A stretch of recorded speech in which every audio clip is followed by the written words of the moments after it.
pesar mucho más, digamos, que un obeso, pero el perímetro abdominal va a ser mucho menor. Entonces esa variante también existe. También tomamos en cuenta lo que es la superficie o el perímetro, en este caso, de la cadera, que se toma a nivel de los trocantes, ¿ya? Y entre estos dos, entre la cintura o el perímetro abdominal y la cadera, sacamos, en algunos casos podemos sacar como que una relación. Se dice que esta relación, obviamente cintura-cadera, tiene que ser, o sea, si hablamos de obesidad androide en el varón, mayor a 1 en los hombres y mayor a 0,9 en las mujeres. Eso siempre tiene que haber una proporción entre la cintura y la cadera, ¿no es cierto? Pero hay muchas personas que tendemos a tener como que igual proporción de cintura y cadera o más, como los varones, ¿no? ¿Listo? A ver, o sea, la gente que no realiza ejercicio y demás, como que tiene más perímetro abdominal y casi nada de caderita. Entonces, esas personas son las que están más predispuestas ¿a qué? A ser hipertensos, a tener infartos, a tener problemas de embolia. Entonces, por eso es importante. Entonces, ¿qué métodos antropométricos yo debo conocer para la valoración nutricional? ¿Qué métodos antropométricos yo debo conocer para hacer mi valoración nutricional? Peso, talla. Eso no es otro. ¿Qué hemos sacado primero? El índice de masa corporal. Peso, talla, como que son considerados hasta signos vitales. Pero en este caso los métodos antropométricos, uno el índice de masa corporal, otro no. El índice de cintura. El perímetro abdominal o el índice de cintura-cadera. Esos tres. Pregunta de examen. ¿Tres? Son tres. Tres índices de masa corporal, cintura y cadera. ¿Y qué hemos hecho? ¿Pero por qué tres? Índice de masa corporal. Índice de masa corporal, perímetro abdominal y el índice de cintura-cadera. Como les digo, el índice de cintura-cadera es la relación que tenemos entre el perímetro abdominal y la cadera. Por ejemplo, a ver, para que me entiendan.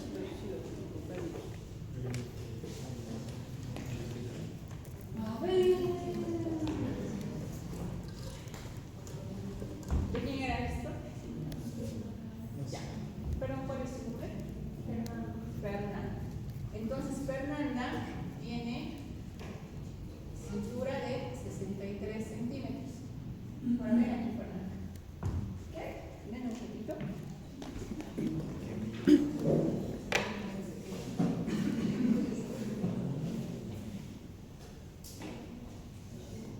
A nivel de los trocantes, yo mido la circunferencia de la cadera.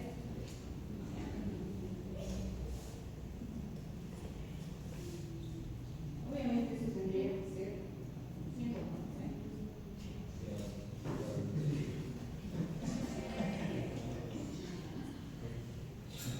Entonces, su circunferencia de cadera de ella es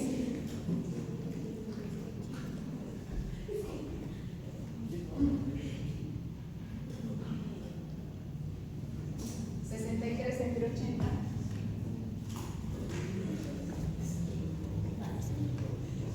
Estas cosas en la casa ustedes lo pueden calcular. Vamos a sacar el 0,79. Decimos que hay obesidad cuando es mayor a 0,9 en las mujeres. Y decimos que hay obesidad cuando es mayor a 1 en los varones. Ahora, a ver.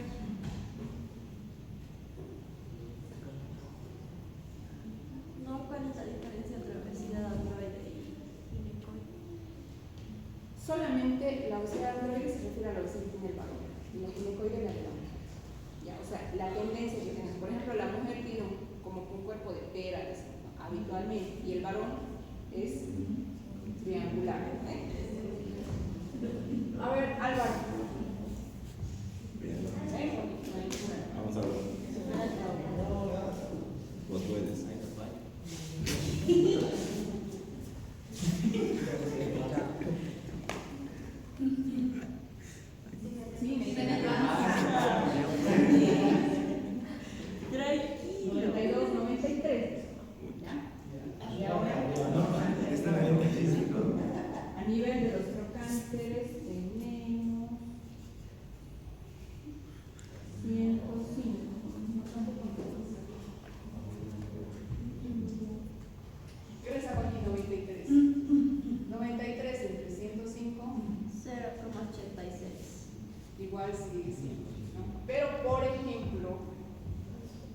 mensuales o mínimo.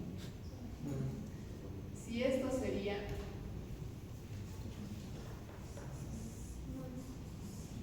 110, por ejemplo, y lo divido entre 105, candelaria, digamos que su perímetro abdominal es 110.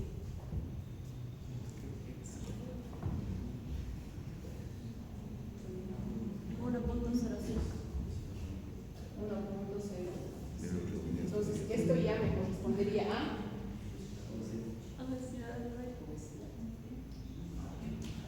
no solamente me enfoco en el peso, sino entre la relación que existe entre abdomen y cadera.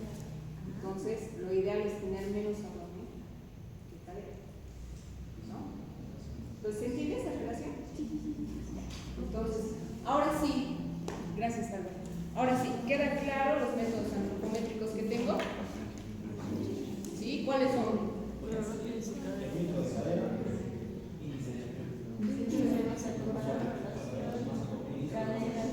Índice de masa corporal, Relación cadera-cintura, perímetro abdominal y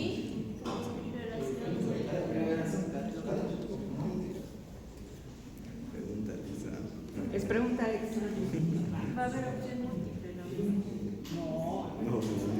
No es ABCD. Índice de masa corporal, circunferencia de la cintura abdominal o perímetro abdominal, circunferencia de la cadera. ¿Sí?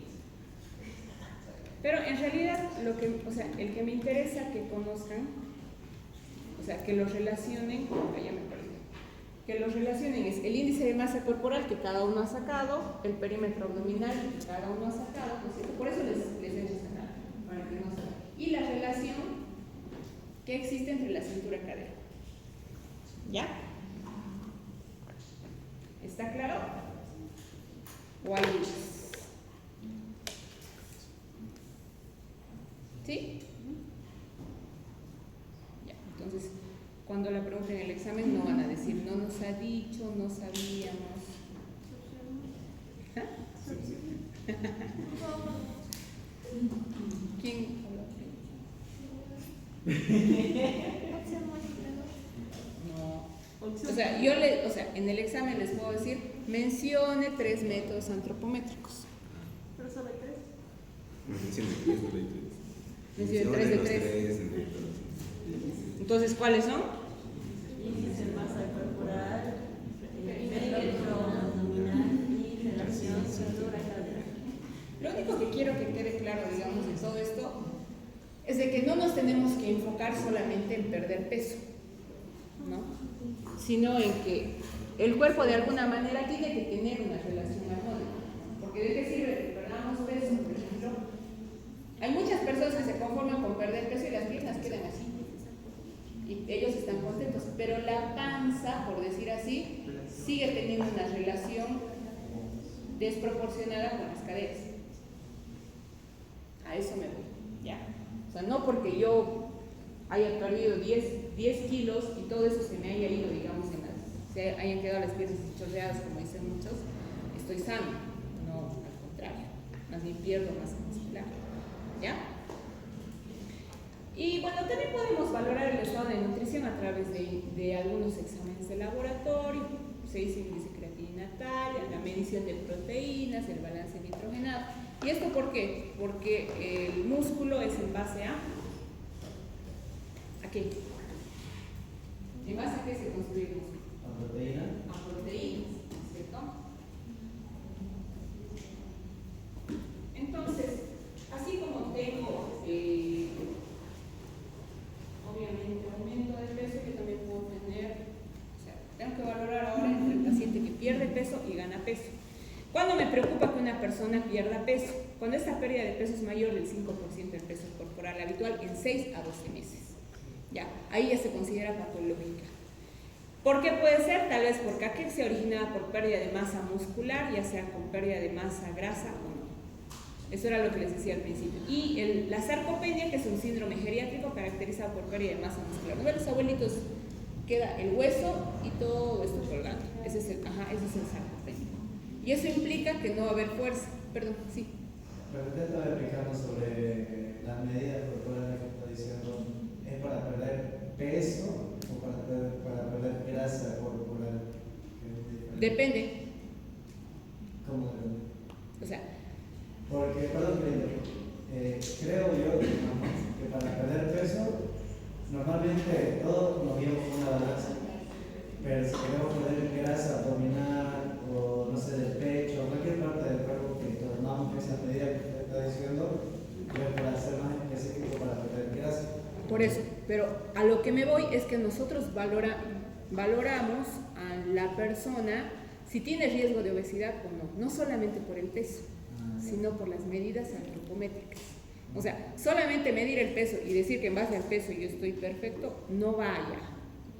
A eso me voy. Por eso es que aplicamos las medidas antropométricas y debe haber un cuerpo torneado, formado, ¿no es cierto?, para decir que la persona está sana. No solamente como le subir a la balanza. Claro. Por eso le estoy preguntando, ¿cuáles son los métodos antropométricos? No les estoy preguntando el peso ideal. Por eso incluso les he dicho que el índice de masa corporal es en base al peso y la talla, pero no sabemos si ese peso es solamente grasa o es músculo o no hay nada en realidad. ¿Ya?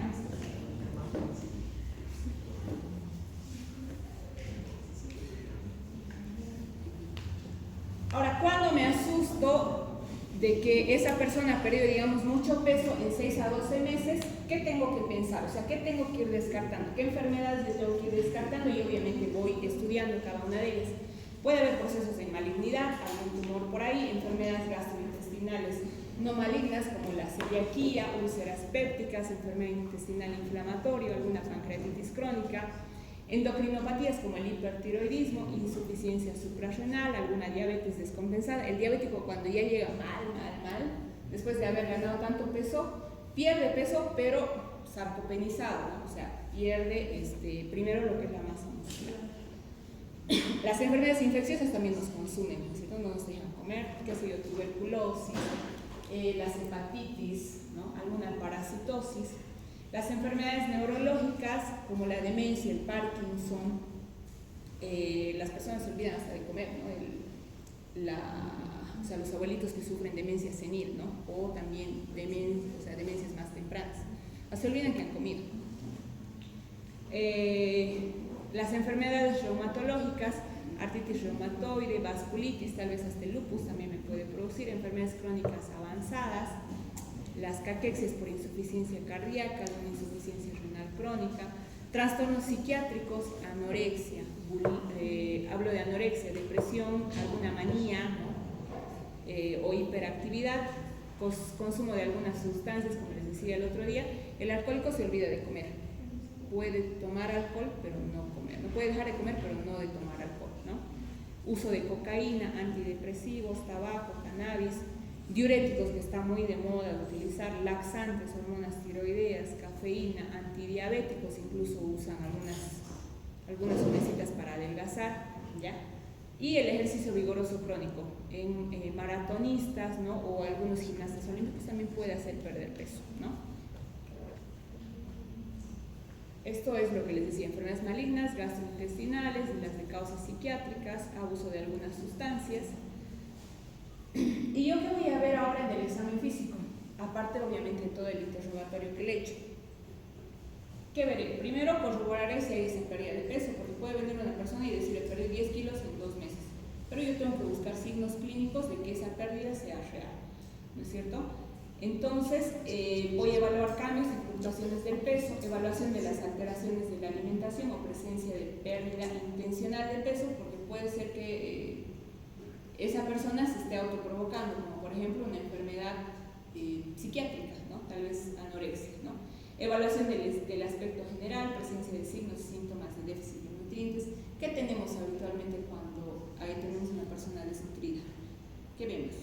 Pérdida de cabello. Pérdida de cabello. También uñas negras. Fragilidad en las uñas. ¿Qué más? Las encías.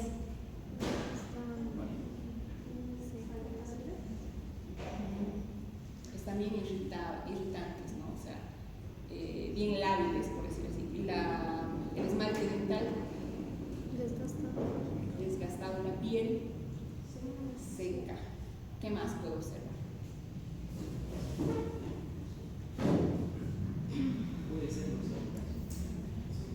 Puede ser, tal vez tiene algún proceso anémico incluso, ¿no? Que yo puedo evidenciar ahí. Tengo que buscar si es que hay algún síntoma acompañante, qué síntomas acompañantes van a ir de la mano con pérdida de peso, vómitos, diarrea, dolor abdominal, alteración del apetito, tal vez cambio de conducta o ingesta de algún medicamento, ¿no? ¿Qué más? Si yo estoy pensando en un paciente que tiene tal vez algún proceso neoplásico, tengo que buscar ganglios, ¿no? Alguna neuropatía, ¿ya? O lesiones en la piel. En el aparato cardiorrespiratorio tengo que buscar signos de insuficiencia cardíaca o enfermedad pulmonar crónica. ¿Por qué insuficiencia cardíaca? Porque el cuerpo se ha consumido tanto que el corazoncito empieza a trabajar más, ¿ya? Abdomen, presencia de organomegalia, ascitis, tumoraciones. En el examen neurológico tengo que buscar pruebas de demencia, búsqueda de atrofias o neuropatías. Simplemente con preguntarle, por ejemplo, cómo se llama, dónde vive y qué día es hoy, por ejemplo, en la orientación temporoespacial, que se hace en examen físico general, yo ya puedo delimitar si la persona está, digamos, en sus 5 sentidos, ¿no? Y esto es lo que les decía, la obesidad. O sea, la obesidad, como decía por allá su compañero, que me parece muy buena su observación, no solamente la medimos con el peso, no solamente la medimos, digamos, con todos los parámetros antropométricos, sino que también tenemos que tomar en cuenta que podemos tener un paciente obeso sano o un paciente obeso enfermo. El paciente obeso sano, como les decía, es el paciente que no tiene ningún factor de riesgo. En este momento tal vez lo puede llegar a tener, pero digamos no tiene hígado graso, no tiene aumento de colesterol, no tiene aumento de triglicéridos, no tiene tal vez insuficiencia renal, no es diabético, no es hipertenso. En cambio, el obeso enfermo, que es el que nos preocupa a nosotros tratar, por decir así, es aquel que tiene todos esos factores de riesgo. ¿Por qué? Porque en algún momento puede ser un infarto cardíaco, puede ser una muerte súbita, puede ser una embolia cerebral y quedar obviamente discapacitado, ¿no? Entonces, ese es el que nos interesa. Entonces, como decía su compañero, no solamente es agarrar y subirse a la balanza, sino que se tiene que valorar un montón de aspectos para decir, por ejemplo, ¿estoy gordo o estoy flaco? Por decir así, ¿ya?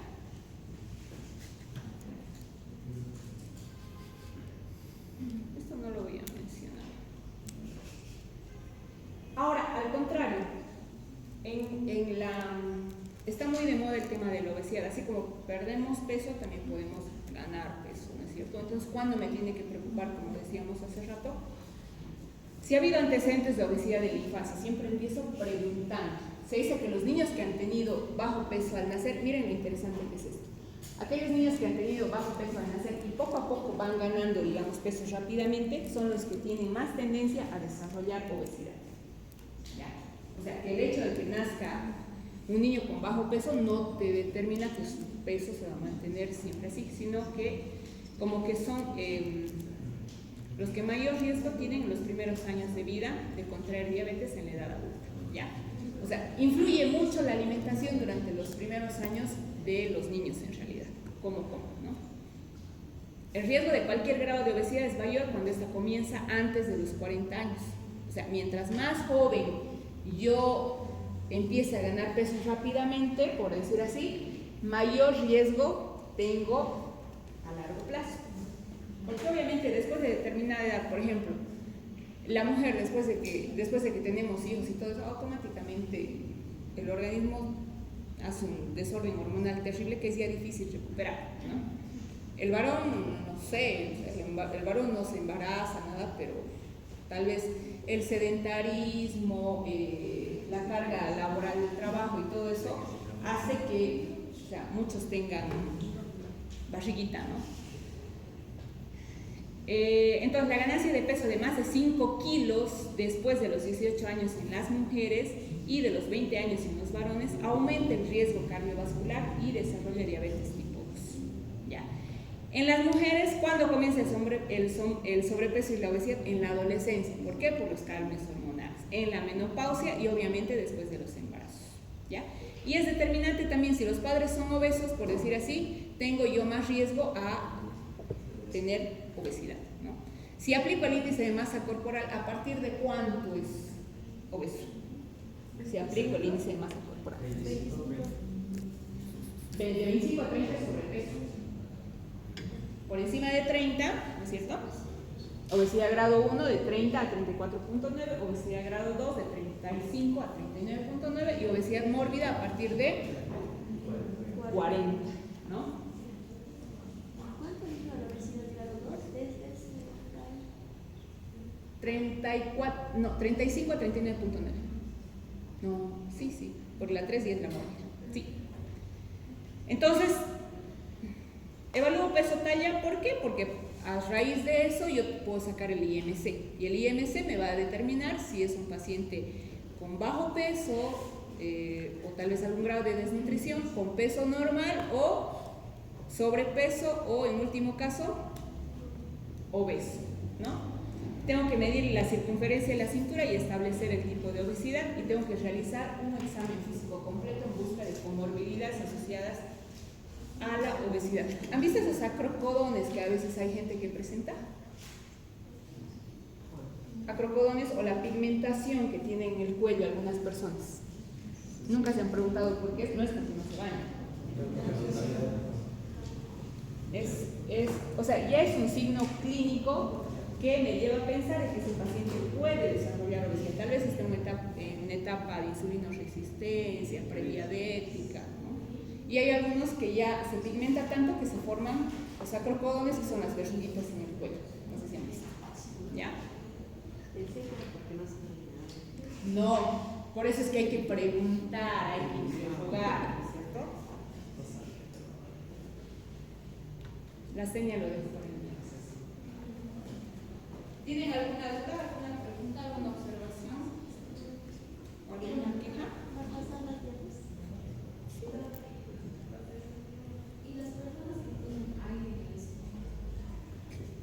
Por eso lo que les decía para valorar el peso, ¿qué les decía primero? ¿Se acuerdan?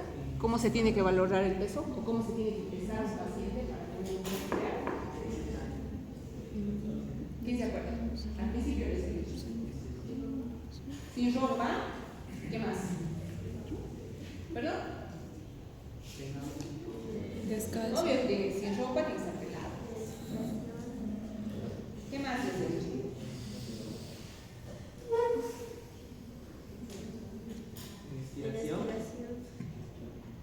Pero para responder a su compañero.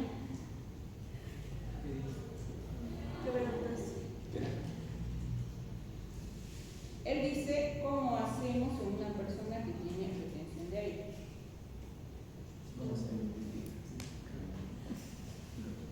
Por eso lo que les decía es cómo tenemos que pesar al paciente. ¿Se acuerdan? Obviamente sin ropa,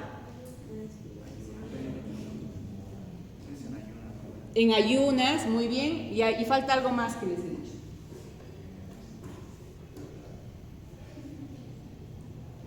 Pero muy bien. En ayunas, ¿qué más? Como les decía, el peso ideal, incluso, o sea, para pesar a una persona y sacar su peso real, incluso deberíamos purgar a las. Es decir, si tiene aire, yo voy a estar en un peso tal vez no real. Por eso les decía, la medición del peso es así. La literatura, las recomendaciones, todo esto que se basa en guías científicas, todo esto, tenemos que incluso purgar a las. Y al margen de esto, lo que decía su compañero, también aplicamos lo que es la glicometría para medir el porcentaje de grasas corporales. ¿No? Eso es interesante. ¿No?